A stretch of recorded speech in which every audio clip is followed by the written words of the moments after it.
On va rester dans les questions de défense avec une question de Laurent, qui est également un patriote éclairé. En gros, il vous demande, il voit un paradoxe entre les restrictions budgétaires qu'on impose à notre armée et la multiplication des interventions. Bien sûr, oui. Combien de temps pensez-vous que notre armée pourra tenir très difficile à dire. dans ces conditions? Très difficile à dire pour une raison. Quand on connaît un tout petit peu l'outil de défense français, on sait une chose. Il y a toujours eu des corps privilégiés dans l'armée française. Je vous donne un exemple, la guerre d'Algérie. Les paras avaient ce qu'ils voulaient, et les autres, ils avaient des armes qui pour certaines dataient guerre de 40, pour certains même avant. Donc, si vous voulez, il y a toujours eu ça. Mais le soldat français, il est démerdant. Et c'est ce que pensent la plupart des armées étrangères de nous. Il ne faut pas oublier une chose. Ceux qui savent ce qu'est une guerre admirent l'armée française pour sa capacité de déploiement, américain compris. Ça, j'ai pu le voir à plusieurs reprises, parce qu'une armée comme la France qui est capable de se battre aujourd'hui sur 3 fronts au moins, ils sont assez admiratifs. Comme ils l'ont été au Mali, par exemple. Tout à fait. Par contre, il est évident que, moi, si vous voulez, c'est très préoccupant l'état des troupes. Parce que bon, il y a le minimum pour les engager n'y est pas. Bon, je vais pas entrer dans des histoires que des amis militaires m'envoient, parce que bon, premièrement, ça pourrait leur retomber dessus, mais on ne s'occupe pas assez de nos hommes, c'est sûr. Il y a un moment où on aura le théâtre d'opération de trop. Heureusement que nos hommes savent se battre. L'armée française, elle est... Vous savez, une armée qui ne se bat pas, on ne sait pas ce qu'elle vaut. Tout le monde me dit, attention à l'armée suisse, et attention, sans méchanceté pour nos amis, hein, le problème n'est pas là. Je pense que l'armée suisse est apte, à titre personnel. Mais c'est vrai qu'elle ne se bat pas. Donc on ne peut pas le voir. Une armée qui ne se bat pas et dont je suis sûr par contre de l'inaptitude, c'est l'armée allemande. Parce que le peu de fois où elle s'est battue en Afghanistan, si vous voulez, si elle aurait voulu tuer les talibans de rire, elle ne se serait pas pris différemment. Mais le grand problème, c'est... Les Français ont encore la force de l'engagement. Prenez les Britanniques, aujourd'hui, de toute évidence, les derniers engagements leur ont coûté très cher. Je ne les vois pas se réengager dans un conflit de moyenne intensité, type retourner en Libye. Je ne les vois pas y aller de manière lourde, si vous voulez. C'est la tutelle américaine qui leur a fait du mal aux Britanniques, parce qu'ils ont quand même une histoire militaire assez conséquente.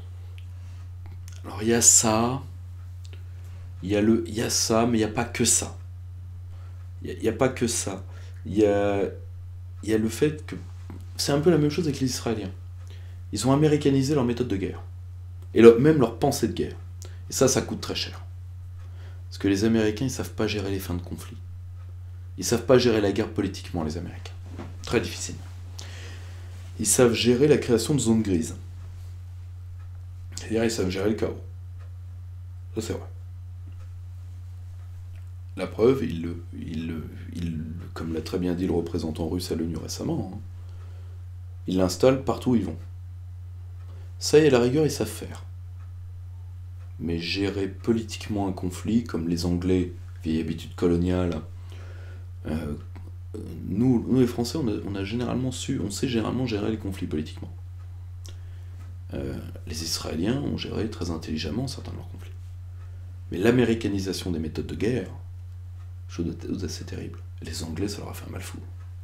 Un mal fou. Et puis, le fait que,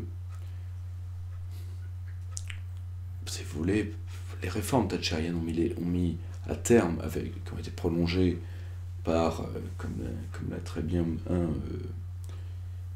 l'ont très bien montré Kev Dixon, ont été continués par Tony Blair, ont été continués par Blair, enfin par Major d'abord, par Blair ensuite, pour arriver à Brown, et après le pire, qui a la pire réputation à raison, qui est Cameron, qui est, si vous voulez, l'Angleterre souffre, est exsangue sur bien des points. Et son outil militaire en souffre tout autant, vu qu'en Angleterre comme ailleurs, la crise fait de l'armée une variable d'ajustement. Voilà. Nous, on peut encore s'engager. La seule chose, c'est que là, on commence vraiment à jouer avec la vie de nos hommes. En plus, en sachant qu'on détruit, qu'on est en train de détruire, par l'européanisation, tout le marché de la défense en France. Là, à un moment, là, on s'aide, en plus, en termes de guerre industrielle, là, ils s'attaquent à Alstom, ils se sont attaqués à Alstom, ils s'attaqueront à Safran, et Serge Dassault ne sera pas éternel. À ce moment-là, ils s'attaqueront à Dassault. Je dis pas ça pour dire du bien de Dassault. Je dis juste que une souveraineté, c'est des moyens matériels. D'accord ? La souveraineté, c'est deux choses. C'est une volonté. Pour exister, il faut vouloir exister. Et des moyens matériels. Le général a toujours massé des moyens matériels dans chacune de ses opérations. Sauf une fois, discours de Mexico, mais qui a été fait pour autre chose. Faire voir aux Américains qu'aucune part sur la planète n'était interdite à la diplomatie française. Mais tout le reste, il massait toujours des forces pour faire de la politique. Je vous donne un exemple simple, la sortie de l'OTAN, qui est un surcoût militaire, faut l'avoir dans la tête. Quand est-ce que De Gaulle fait savoir à Eisenhower qu'il y aura sortie de l'OTAN ? Fait savoir à Eisenhower, pardon. Excusez-moi. Oubliez. Fait savoir au président des États-Unis qu'il y aura sortie de l'OTAN. Une lettre que nous avons, qui est sortie des archives, qui est du 1er ou 2 juin 1958. D'accord ?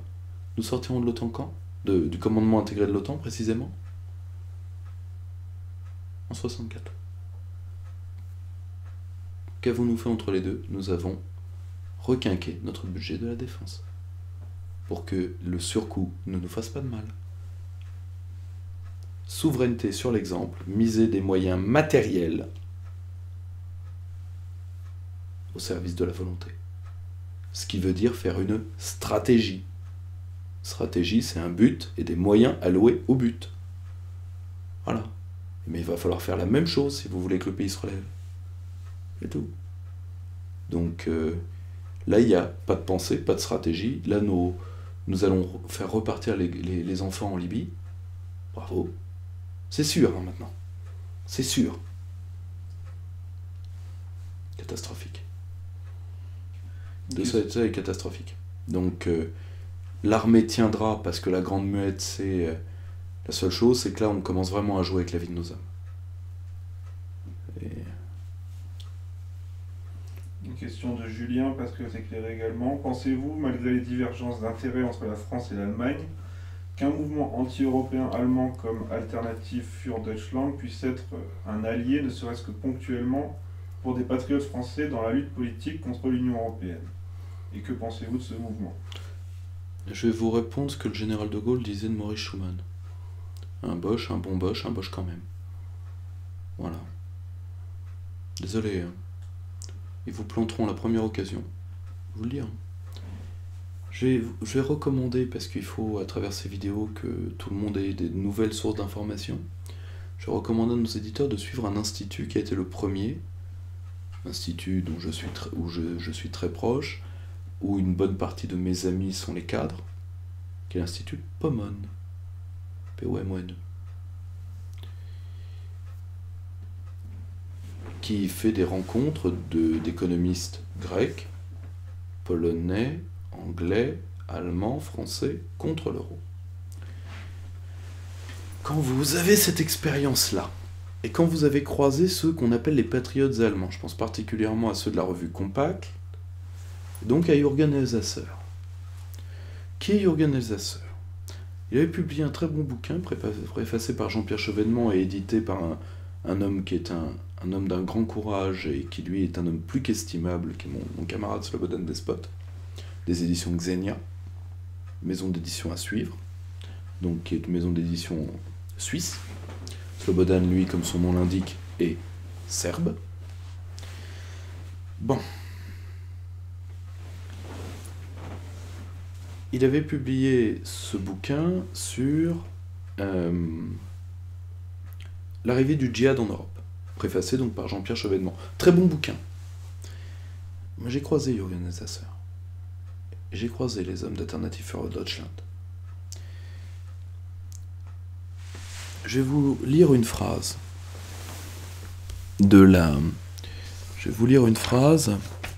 d'Ulrike Gero, qui est la directrice du bureau de Berlin du Conseil européen des relations étrangères. C'est une phrase de 2013, qui a été publiée dans le Chicago Tribune. Okay. Et vous allez avoir le point de vue unanime de l'Allemagne, Alternative für Deutschland compris. L'Allemagne posera elle seule les conditions et le rythme de la construction de l'Europe, c'est quelque chose que les autres doivent bien comprendre et digérer. C'est clair. Ok. Ils vous planteront à la première occasion. Ce n'est pas Syriza, ce n'est pas Podemos, ce n'est pas les hommes soit proches de Berlusconi, soit proches de la Ligue du Nord, soit proches même d'une partie de la théorique gauche italienne, qui réfléchissent tous sur l'euro. Hein. Tout le monde réfléchit sur l'euro maintenant. Hein, la graine est entrée dans la terre. Ce n'est pas... Eux, à la rigueur, vous aideront franchement. Les Allemands vous planteront à la première occasion. Ensuite, qu'ils se développent. Moi, je ne demande que ça. Hein.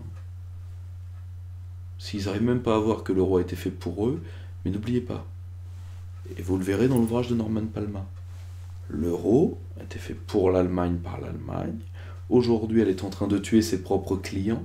Je vous l'ai toujours dit. Hein, on est d'accord. Elle tue ses propres clients. Particulièrement le client sur lequel elle fait son gras d'exportation. Parce que ce n'est pas le volume des exportations qui compte. Tous ceux qui ont tenu une boutique le savent. C'est le gras que vous faites sur un client. L'Allemagne fait son gras sur qui? La France. La France fait son gras sur qui? Les États-Unis. Eh oui. Même en économie, le couple franco-allemand, c'est du bidon. Et pour ça, il faut aller voir les gens qui connaissent l'Allemagne, qui sont des germanistes, qui sont des intellectuels. Et il faut arrêter de vivre avec le mythe du couple franco-allemand. Premièrement, ça n'existe pas en Allemagne, le couple franco-allemand. Quasiment intraduisible. Ça n'existe pas. Ok? Donc, vous lirez Pierre Hélard, Alain Favaletto, Yvonne Bollmann, même si c'est pas son sujet de prédilection, 4 points, quelqu'un de très bien, ils vous planteront à la première occasion.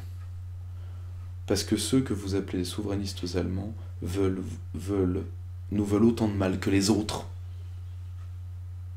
La seule chose, c'est que eux pensent que les moyens mis à la disposition de la domination allemande aujourd'hui ne sont pas assez rentables par rapport à ce que l'Allemagne mérite. C'est tout. Point. Mais c'est le même... vraiment pas exister des anti-européens allemands sincères et réellement souverainistes. Et qui veulent le bien, par exemple, le bien des autres pays d'Europe. Ils veulent en tout cas pas le mal. Non, si vous voulez, si vous voulez, tout peut exister. On peut être coiffeur astronaute aujourd'hui. Tout peut exister. Là, j'ai vu sur des vidéos que maintenant, suite à une mutation génétique, il y a des serpents à 2 têtes. Bon, tout existe. La seule chose, c'est les poissons volants font pas la majorité du genre. C'est tout. Donc, si vous voulez, en tout cas, vous voulez que je réponde sur Alternative für Deutschland, moi, c'est des gens que j'ai croisés. Donc je peux vous le dire. En plus, ils ont des visions économiques qui sont, si vous voulez, qui sont compréhensibles quand elles sont dites par Farage. Le libre-échangisme fait partie du patriotisme britannique. Keynes s'en plaignait déjà. Mais là, vous avez affaire à des gens qui vous cite Hayek selon une phrase magnifique, bon, et qui, s'il voit cette vidéo, il se reconnaîtra, d'un économiste français plus qu'admirable. Il vous cite Hayek, sourate tant, verset tant. Il faut qu'ils arrivent à persuader leur pays de sortir de l'euro. Donc ils doivent être soutenus pour ça. Ensuite, l'Europe des ententes, l'Europe de la réconciliation après l'euro, etc. Tout ça, vous allez m'oublier ça. Ça ne vaut rien. Et ça n'aura pas lieu. C'est tout. Même la sortie concertée de l'euro, elle n'aura pas lieu. Voilà. Donc, c'est tout. Vous allez devoir réapprendre ce que c'est une politique étrangère. Dans une politique étrangère, on n'a pas d'amis. Et surtout pas l'Allemagne. Un mot sur l'attaque que vient de subir Michel Onfray de la part de notre cher Premier ministre, M. Valls, qui était attaqué sur ses sources. Alors il est dit, il préfère Alain de Benoît à Bernard-Henri Lévy.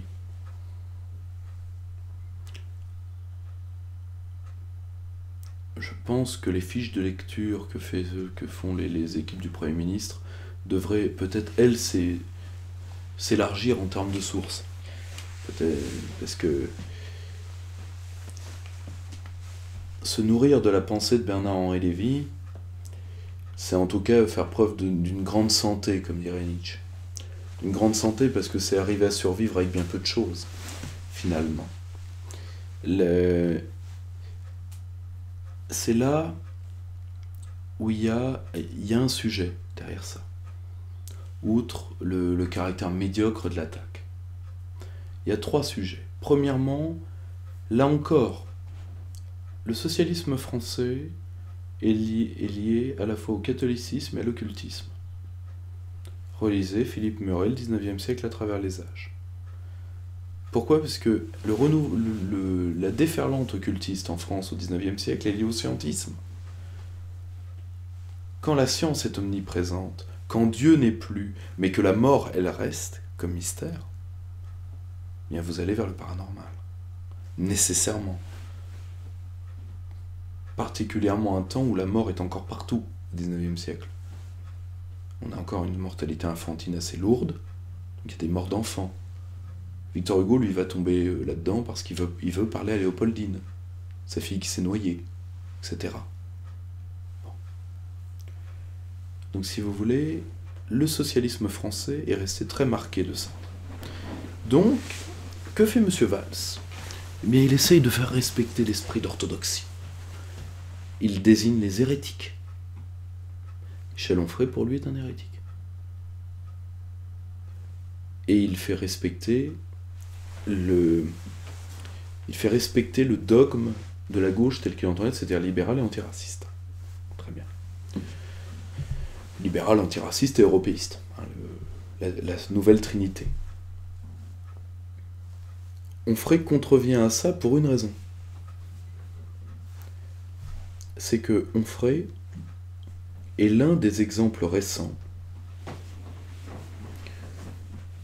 d'une liberté de ton qu'on appelait non-conformisme dans les années 30 et qui a enfanté le gaullisme, particulièrement.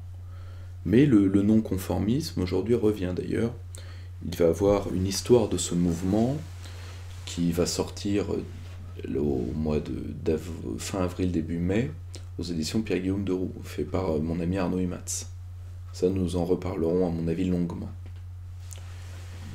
Et Onfray est quelqu'un qui ne se laisse pas mettre dans les canons de la gauche officielle. Au passage, s'ils avaient lu Michel Onfray, ils le sauraient depuis longtemps. Le traité de la théologie, par exemple. Michel Onfray a eu l'intelligence de mettre une dédicace à la fin de l'ouvrage. Comme ils ne sont pas allés jusqu'à la fin, ils ne l'ont pas vu. À qui est dédicacé le traité de la théologie ? En tout cas, dans sa première édition, donc celle qui est noire, chez Grasset. Alors, je ne sais pas si ça a été maintenu dans l'édition de poche. À Anne-Marie Delcambre. Qui est Anne-Marie Delcambre ?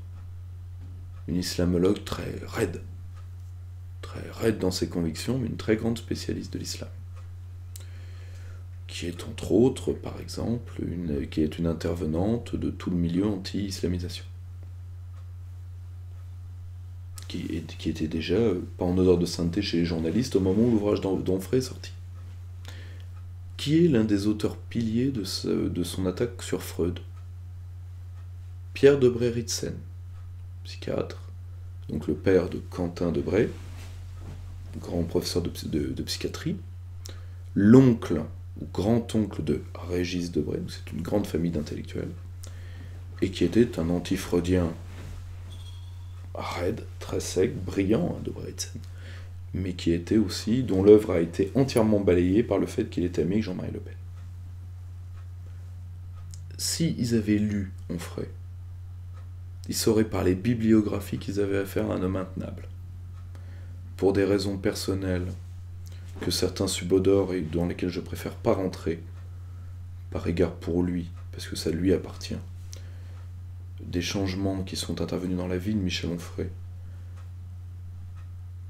font qu'il va de plus en plus loin, ce qui ça le regarde, et qu'il se révèle comme ce qu'il a toujours été, c'est-à-dire un très grand bosseur. On peut le détester. Il y a eu des ouvrages qui ont été faits contre lui, qui sont d'ailleurs tous assez mauvais, bien le reconnaître. Ont été faits par des gens que je ne juge pas, hein, qui doivent être très sympathiques pour la plupart, qui viennent de l'extrême gauche pour beaucoup. Mais, alors il y a bien sûr des naïvetés. La première naïveté, c'est le nietzschéisme de gauche. Mais c'est pas une naïveté que Onfray a créée, je l'ai dit. Ça vient de bataille, ça a été un des grands sujets de l'extrême gauche, le nietzschéisme de gauche. Et ça vient de bataille, au moins, sinon avant. Et si vous voulez, il est... Monsieur Valls, donc, est maintenant commissaire aux idées propres et aux bibliographies nettes. Donc, il préfère donc Alain de Benoît à Bernard-Henri Lévy. Alors, Manuel Valls ne devrait pas s'attaquer de manière trop légère à la nouvelle droite, parce qu'elle a été très utile au camp de Monsieur Valls. C'est une création giscardienne pour détruire le gaulomoracisme. Ce sont des 68 arts de droite, donc ils devraient s'en sentir proches. Hein, c'est des gens qui ont lutté ardemment jusqu'à une date récente contre toute logique de souveraineté en France. Donc M. Valls devrait s'en sentir proche. Mais je crois que M. Valls ne les a pas lus. Donc tout arrange. Ensuite, que l'œuvre d'Alain de Benoît soit plus grande que celle de Bernard-Henri Lévy, c'est certain. Mais le problème, c'est trouvez-moi une œuvre qui est moins grande, mis à part celle de Raphaël Glucksmann, le fils d'eux, qui vient de faire une entrée tonitruante pour nous donner des leçons de pensée politique, l'ancien conseiller de M. Saakashvili, en Géorgie. Oui, Saakashvili, l'oligarque pro-occidental, qui aujourd'hui maintenant est conseiller du très démocratiquement élu gouvernement de Kiev. Hein, vous savez, ce gouvernement où il y a ces hommes sympathiques de Private Sector, Bataillon Azov, qui ont des références très éloignées de celles que M. Valls aimerait avoir, mais que M. Valls se soutient néanmoins. Oui, parce que M. Valls était de famille anti-franquiste. Du moins, c'est ce qu'il dit. Mais qui était en résistance intérieure. Tellement intérieure qu'on ne l'a pas trop vu. Mais le grand problème, c'est qu'aujourd'hui, comme M. Valls fait respecter la doctrine, vous avez un autre terme qui revient, qui est le confusionnisme. La gauche lutte contre le confusionnisme. Ne lisez plus un tel. C'est comme la note de la Fondation Jean Jaurès récente, qui met dans la même note des gens qui sont certainement des conspirationnistes cinglés et qui doivent, pour certains, déjà pas être arrêtés, parce que je vois pas en quoi. Comme je voulais dire des conneries est un droit constitutionnel. Sinon, on les arrête eux, on ferme Canal+. Ok, d'accord, un point partout, balle au centre. Mais y a des gens très estimables, comme Diana Johnson. Diana Johnson, c'est une des proches de Chomsky. En quoi, les conspirationnistes, elle fait quoi, elle? Pourquoi ils s'attaquent à elle? C'est-à-dire que maintenant, on fait des listes. On fait des fatwas. fait des fatwas. Lui, il est conspirationniste, il est dévisionniste, il est déviationniste. C'est ce que Bernard-Henri Lévy, c'est Bernard-Henri Lévy qui a ressuscité ce terme-là, d'un vieux terme du stalinisme. Et encore même pas sûr, je crois que c'est bien peut-être même du trotskisme pur. Là, c'est à vérifier. Déviationnisme. Quand vous lisez l'idéologie française, ce que tout patriote français devrait lire, avec un sac à vomi, mais pas pour apprendre quelque chose, parce que c'est, comme disait Raymond Aron, c'est une mauvaise copie de Bachelier, et ça vaut pas plus. Mais c'est quoi l'obsession de Bernard-Henri Lévy? Bon, il fait de Claudel un nécrophile monstrueux, que la famille de Claudel n'ait pas réagi, on avait dit qu'il allait déterrer les morts. Je sais pas si c'est ces chemises blanches qui sont trop serrées ou si c'est certaines consommations d'Ixit Ariel Dombal qui lui montaient à la tête, mais il salit Barès, il salit les grands ancêtres, mais c'est pas eux la cible de l'idéologie française. Ces chemises ne risquent pas de le serrer trop fort, puisqu'apparemment il écrit tout nu. C'est ce qu'on a appris d'Ariel Dombal également. Il fallait le manque. Vous voyez jusqu'où la transparence vous mène? Et si le secret est aussi quelque chose qui protège ceux qui ne le savaient pas. Par exemple, je ne me sens pas mieux maintenant que vous m'avez dit ça. J'aurais préféré continuer à l'ignorer, voyez-vous. Le grand problème, qui est la cible de l'idéologie française? C'est Jean-Pierre Chevènement. La droite dans la gauche. Commissaire aux idées propres. Pour ça d'ailleurs qu'il savait. Il n'y a qu'une seule figure que BHL n'a jamais osé attaquer, parce que tous ceux parmi ses proches qui ont essayé, comme Georges-Marc Benamou, s'ils sont cassés les dents, c'est De Gaulle. Ils aimeraient, hein, peuvent pas. Pas de dossier. Puis s'attaquer à De Gaulle, j'en souhaite bon courage. Mais le seul problème, c'est la cible, c'est Chevènement. La cible, c'est la gauche nationale et patriotique dans le cadre du tournant de 83. Et en réalité, ce que fait respecter Valls, c'est la peur du retour d'une gauche nationale. Il ne s'attaque pas. La seule chose qu'il n'a pas vue, c'est que cette gauche nationale, elle existe déjà.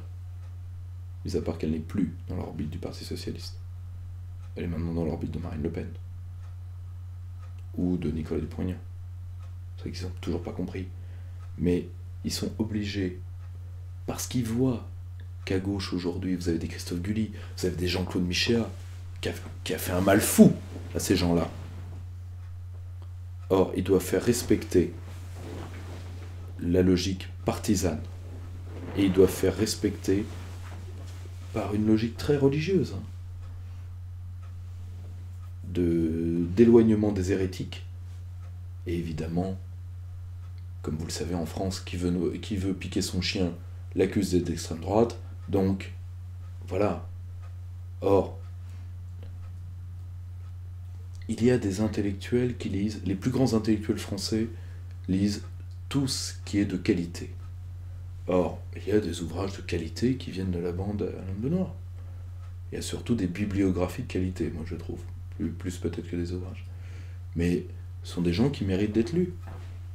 Et parmi les plus grands, je sais que la revue Crisis a déjà été citée dans les cahiers de médiologie, donc par Régis Debray, qui pour moi est le plus grand intellectuel français aujourd'hui, de loin. Mais si vous voulez, le gros problème, c'est qu'ils veulent éviter ce non-conformisme, parce qu'ils savent que peut venir de la gauche des gens qui peuvent leur faire beaucoup de mal. Des Michéa, des Gulli, des Lordon aussi.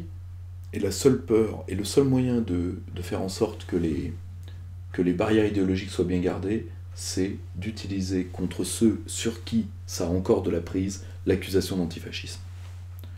Le problème, c'est que s'ils pensent que c'est ça qui va arrêter Onfray, je crois qu'ils n'ont pas tout à fait compris le personnage.